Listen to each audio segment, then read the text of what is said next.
কিরে পারিস না? কতটুক ছোট ছোট তো না ছোট বড় না পারতে বলে নাইতেছি বড় কোন আর আসলে নাই কি দেবি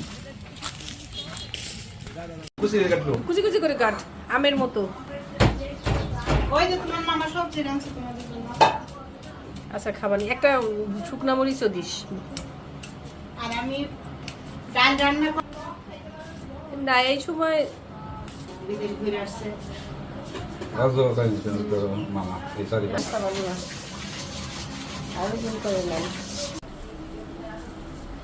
রোগের জন্য তো মানুষ কে আসলে রয়েছে কে বাজার চলে আসতে আগে হ্যাঁ একবার গেছে যাই কিন্তু এবার মুরগি নেই আইসা চাকরিটা কিন্তু মেয়েদের একটা সম্বল এটা আমি মনে করি।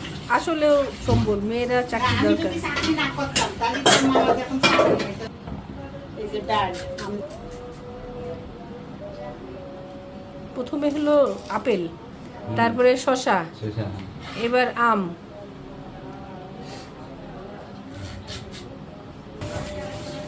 আরে প্রথম যে চাল ছিল এই চালের মধ্যে মনে হয় দিয়ে মিশানো ছিল। ও পুষ্পিতা পুষ্পিতা তুমি গোসল করতে কেন? গল্প করতেছে ও পাইছে গল্প বুড়ি তার গল্প করুক মানুষ পায় না তো। ও আরো বাসার উপরে তো নামে না। নেমে কই যাবে দাঁড়ি কই দিই সেটাই।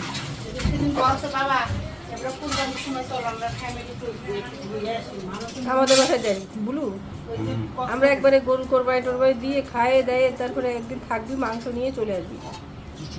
হ্যাঁ আমি গত বছর দাদাদের সাথে দিচ্ছি, এবারও দেখি। ওদের এক বাঘ কম পড়ে যায় তো এই জন্য আমার দিয়ে লাগে। আমি দিই তোমার মামা কুরবানি তো দুজনের ভাগ টাকা দিয়ে হবে না, ওরা টাকা দিয়ে শেষে দিতে হবে। এই যে ঠিক আছে এই যে বলছি এক কেজি দিয়ে নিয়েছে মনে নাই মামা দিকে 700 টাকা বেচছিল এটাকে 800 টাকা নিয়ে নেন আজকে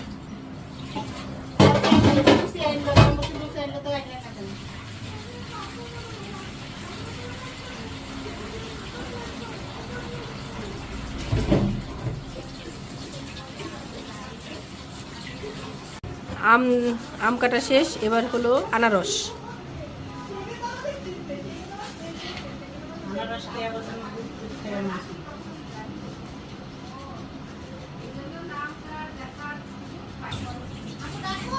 বলছি গোসল ভালো ম্যাক্সি পরে রইছো গরমের জায়গায় বসো না। এমনি বড় ছেলে কি অনার্স এলুসি আর 1 মাস আছে, থিসিস আছে। কোথায় পড়ে? শুকনো ওই দিকে শুকনা মরিচ, এখন এই যে মনে হয় চিনি আর না এটুকুই থাক, লবণ। এবার হলো কাসুন্দি,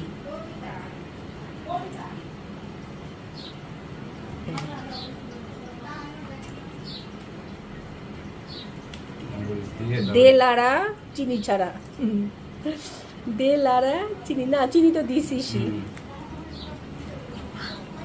এখন সব মাখায়ে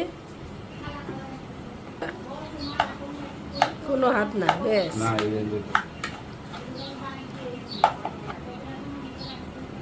হ্যাঁ